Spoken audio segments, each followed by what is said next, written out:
तो ये मैंने आपको समझा दिया कि ये जो सूरज की जो एक गर्माइश है वो ट्रैप हो रही है हमारे एक फजा में, जिसकी वजह से गर्मी है, और वो गर्मी जो है वो हमारी जिंदगी को जन्म दे रही है। उसी से जो है वो आपकी वेजिटेशन निकलती है, उसी से आपके बहुत सारे जो है वो आपकी जो जमीन के ऊपर जो कुदरती तौर पे तब्दीलियां रूनुमा होती हैं वो उसी की महरून मिन्नत है। तो आप ये समझ लें कि एक पैटर्न बना हुआ है जिसमें पता है कि ये फलां चीज इतनी होगी, फलां चीज इतनी होगी, फलां चीज इतनी होगी, तो इतनी गर्मी होगी। और अगर आप खाना पकाते वक्त उसके अंदर नमक ज्यादा कर देंगे तो नमक ज्यादा हो जाएगा, अगर आप मिर्च ज्यादा कर देंगे तो मिर्च ज्यादा हो जाएगी। मिकदार कम या ज्यादा होने से आपका जो है वो इफेक्ट ज्यादा या कम होता है। और यही जो है वो ग्रीन हाउस गैसेस में है कि ग्रीन हाउस गैसेस जो हैं वो उसमें जिसकी मिकदार कम या ज्यादा होगी उसका इफेक्ट आएगा। तो ग्रीन हाउस गैसेस में जो है वो आपके ख्याल में, मुझे बहुत सारी हैं लेकिन आप 3 गैसेस जो है उसके बारे में आपको पता है बहुत सारा, मैंने सिर्फ आपको उस आपके नॉलेज को एक जगह पे लेके आना जहां पे हम डिस्कस करें। Carbon dioxide, carbon monoxide, carbon dioxide जो है वो है, और इसके अलावा मैथीन, मीथेन, ये जो है ये 3 और भी गैसेस हैं, सल्फर भी है और भी आप निकालेंगे, लेकिन ये 3 जो बड़ी गैसेस हैं ये आपका आप समझ लें कि 97% जो आपका ओजोन लेयर है या आपकी जो ऊपर ग्रीन हाउस गैसेस का जो गिलाफ है, जो कंबल है, ये मिलके बनाती है। आपको पता है कि कार्बन डाइऑक्साइड जो है वो मोस्टली जो है किससे बनती है, वो बर्न करने से बनती है। जो आपका फॉसिल फ्यूल है उसको बर्न करने से, लकड़ी, कोई भी चीज जलाने से, आग से, हमारी फ्रिज वगैरह। और आपकी जो मैथीन है ये कैसे बनती है? मैथीन आपकी बनती है मोस्टली जो है जब हम एनिमल वेस्ट से भी बनती है, लेकिन एनिमल जो है वो कभी आप में से देहाती होंगे कुछ, जितने ज्यादा एनिमल होते हैं वो आप उनको देखें तो वो ग्रेजिंग करते हैं, उसके बाद जब वो सारा चारा जो ले जाते हैं तो उसके बाद वो बैठ जाते हैं, उसके बाद वो जुगाली करते हैं। अब वो जुगाली जो करते हैं वो क्या करते हैं कि वो वापस अपना वहां से लगाते हैं और वो दोबारा से उसको च्यू करते हैं, उससे वो बर करते हैं, उससे वो एक डकार जिसे कहते हैं वो लेते हैं, जिससे जो है वो उनके पेट में जो वो फ्रेगमेंटेशन हो रही होती है तो वो गैस बन के जो है वो मैथीन वो बाहर निकलती है। उनका जो डंक है उससे भी जो है वो निकलती है, आपकी जो लैंडफिल है उससे भी निकलती है, आपकी इंडस्ट्रियल वेस्ट से भी निकलती है। कोई चीज जो है वो आपने वेटलैंड बना दी है तो उसके अंदर से भी कुछ ना कुछ जो है वो मैथीन निकलती रहती है। आपके पास जो है वो नाइट्रो ऑक्साइड है, जो आपकी ये नाइट्रोजन गैस वगैरह आप इस्तेमाल करते हैं, खाद इस्तेमाल करते हैं, ये इंडस्ट्रियल वेस्ट से भी निकलती है, और ये वो घर के वेस्ट से भी निकलती है। अब इंपॉर्टेंट चीज यहां पे समझने की क्या जरूरत है, ये तो हमने पता कर लिया कि ये कैसे कैसे निकलती है। आपके ख्याल में जो कार्बन डाइऑक्साइड है ये अगर एक दफा फिजा में चली जाए तो ये इसकी कितनी उम्र हो सकती है?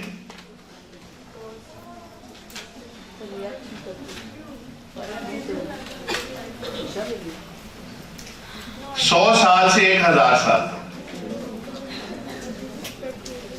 आप कार्बन डाइऑक्साइड जो आपने पैदा करके फिजा में छोड़ दी है तो वो 100 साल से लेके 1000 साल तक, और कुछ जो है वो शायद 1,00,000 साल तक भी उसके कुछ पर्टिकुलर जो है वो फिजा में रह सकते हैं।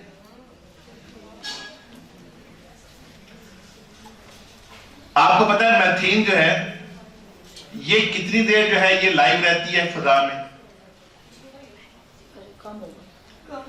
10 से 12 साल। मैक्सिमम अगर इसके लिए बहुत कंड्यूसिव एनवायरनमेंट मिल जाए तो ये 20 साल। और नाइट्रोक्साइड जो है वो 100 साल से लेके 120 साल तक। तो इसका मतलब यह है कि जो भी हम इन 3 गैसों से छोड़ रहे हैं वो बहुत लंबे अरसे तक जो है वो रहती हैं, और ये ही गैसेस की जो कमी बेशी है ये आपके क्लाइमेट चेंज का नतीजा बनती है। एक यहां पे जो है वो कैच है, मैं आपको बताने लगा हूं। पाकिस्तान के बारे में कहते हैं कि हमारा जो कार्बन का जो एमिशन है वो 1% है। हम दुनिया को कहते हैं कि हमारा दुनिया के मुकाबले में कार्बन एमिशन जो है वो 1% है, लेकिन हम बड़े वनरेबल हैं। हमारा क्लाइमेट वनरेबिलिटी में 5वां, 6वां, 7वां नंबर रहता है। कभी गौर किया आपने कि एमिशन इतना कम है तो वनरेबिलिटी इतनी ज्यादा क्यों है? जो मैं आपको बात करने लगा वो ये है कि कैच क्या है। कैच ये है कि मैथीन की उम्र फिजा में जिंदा रहने की जो है वो 10 से 12 साल, मैक्स 20 साल।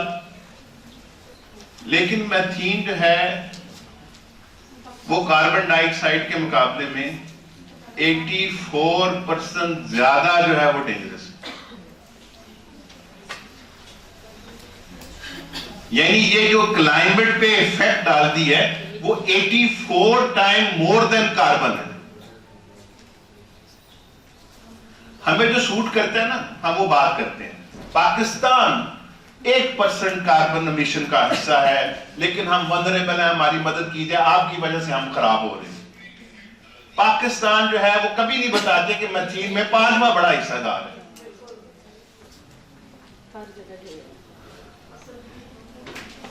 हम ये बड़े शौक से बयान करते हैं कि हमारा लाइफ स्टॉक इतना है, दूध इतना है, हमारे जो है वो पैडी क्रॉप्स इतनी है, चावल दूध पूरी दुनिया को सप्लाई करते हैं, लैंडफिल्स हमने बना दिए हैं, हमारे सीवरेज सिस्टम इतने अच्छे नहीं है, हमारा वेस्ट मैनेजमेंट इतनी अच्छी नहीं है, हमारे घर के अंदर से जो कूड़ा निकलता है वो हम उसको सही तरह से नहीं टिकाने लगा सकते, हर जगह से हम मैथीन निकाल लें। लेकिन आज के हालात में अगर देखें तो जब से ग्राफ मैंने बताया आपको 11% और 80%, उसका मतलब यह है कि ये तकरीबन बनता है 8 टाइम। लेकिन जो इसकी उम्र चाहे 12 साल है, लेकिन ये 84 टाइम ज्यादा dangerous than carbon dioxide. Nitrogen जो है ये भी बहुत ज्यादा है, ये 21-22% आप समझ लें कि ये कार्बन से ज्यादा डेंजरस है।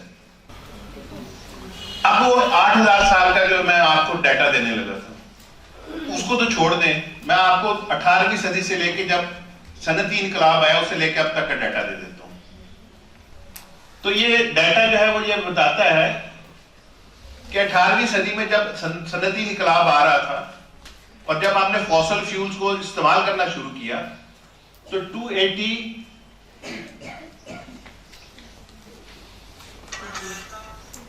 हमारा जो है वो पर मिलियन टन, पर्टिकुलर पर मिलियन टन, पर्टिकुलर पर मिलियन जिसे कहते हैं, पर्टिकुलर पर मिलियन में से जो है वो 280 जो थे वो कार्बन थे। 1 मिलियन अगर हमने पर्टिकुलर फजा में से निकाले तो उसके अंदर देखा कितने थे carbon, 280 before the industrial revolution. आज कहां पे खड़े हैं, 410 पे।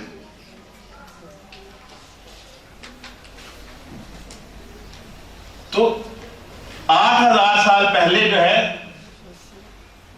ये था 170, 180। 8000 साल में ये तकरीबन जो है वो 100 गया। लेकिन हमने पिछले 200 साल में जो है ना उसको डबल कर लिया। इसलिए जो है वो क्लाइमेट हमें अब आके जो है वो महसूस होना शुरू है, पहले महसूस होना शुरू नहीं हो रहा। अब किस सेक्टर की जो है वो ज्यादा कंट्रीब्यूशन है इस वक्त, इंडस्ट्रियल जब हम कहते हैं, हमने कहा इंडस्ट्रियल इसकी कंट्रीब्यूशन ज्यादा है। तो इंडस्ट्रियल कंट्रीब्यूशन किस चीज की ज्यादा है? इलेक्ट्रिसिटी सबसे ज्यादा इलेक्ट्रिसिटी। अगर सिर्फ इलेक्ट्रिसिटी को देखें और बाकियों को देखें तो इलेक्ट्रिसिटी जो है वो कई गुना ज्यादा उसका जो है वो कंट्रीब्यूशन है इनटू ग्रीन हाउस गैसेस।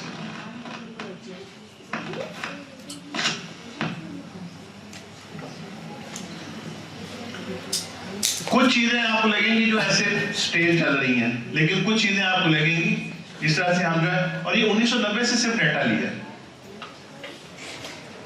कितनी शॉक जो है वो उसमें राइज है इलेक्ट्रिसिटी के थ्रू एमिशंस की। तो इस वजह से अब इलेक्ट्रिसिटी से एमिशन कैसे,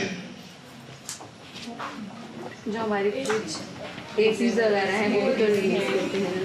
कोल से बना रहे हैं, तेल से बना रहे हैं, गैस से बना रहे हैं, हवा से, पानी से, फॉसिल फ्यूल से जो बना रहे हैं।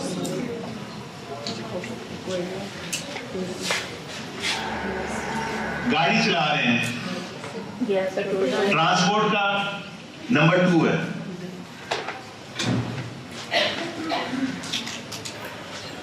गैस पे गाड़ी चला रहे हैं, पेट्रोल पे गाड़ी चला रहे हैं, डीजल पे गाड़ी चला रहे हैं, तो ट्रांसपोर्ट जो है नंबर 2 है।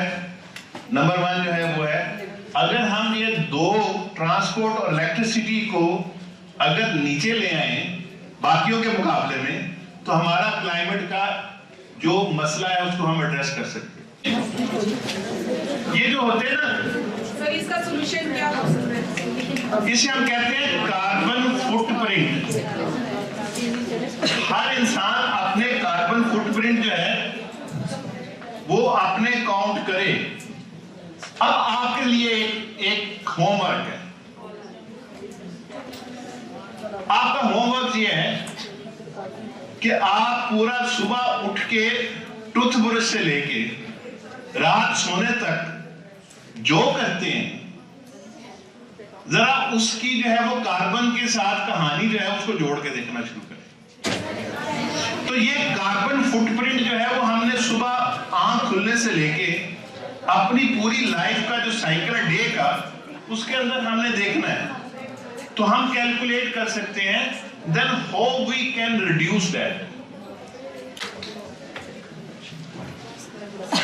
ये वही चीज है कि जो हम इलेक्ट्रिसिटी या सबसे ज्यादा इंडस्ट्री, फिर ट्रांसपोर्ट, फिर बिल्डिंग, ये पाकिस्तान का डेटा है। अभी यहाँ पे जो है वो जैसे जैसे आपकी कुव्वत खरीद बढ़ती जाएगी ना, हर कोई गाड़ी लेता जाए, पहली ख्वाहिश। और आपको पता है अमेरिकन लोगों के कार्बन फुटप्रिंट ज्यादा क्यों है और हमारे कम क्यों है? अफोर्डेबिलिटी।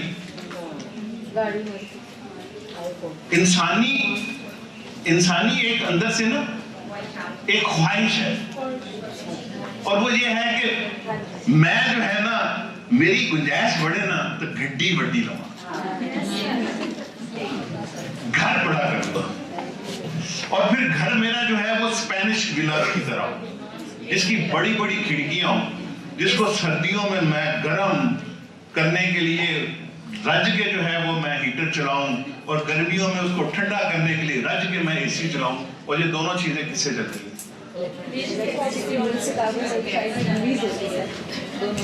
तो जैसे जैसे हमारी जो है वो इस जेब भारी होती है ना, वैसे वैसे हमारे कार्बन फुटप्रिंट बड़े होते हैं।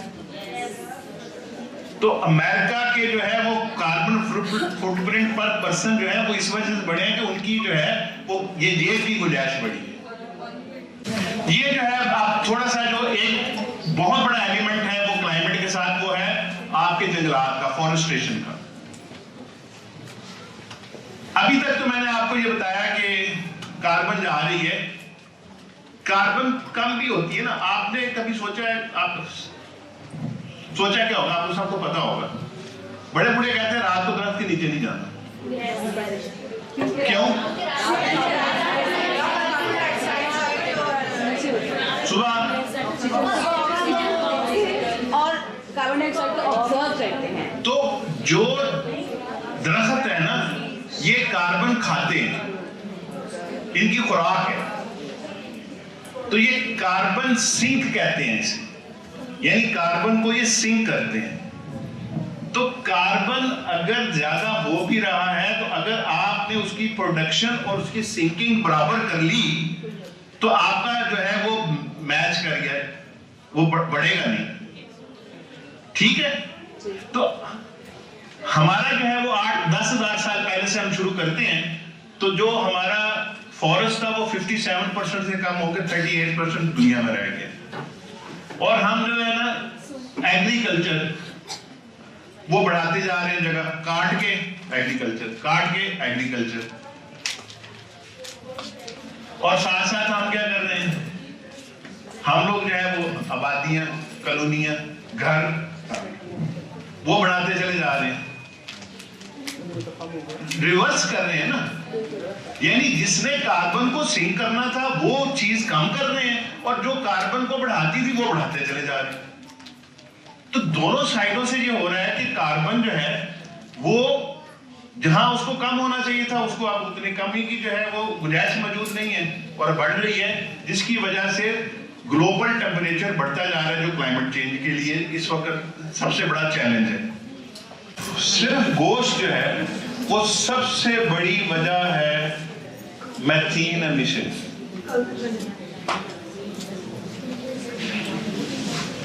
क्योंकि उसके लिए जानवर पालना है, जिसकी मैंने आपको बताया था, और फिर जो है वो उसकी सारी प्रोसेसिंग से लेके उसको डिस्पोजल तक जो है वो आपको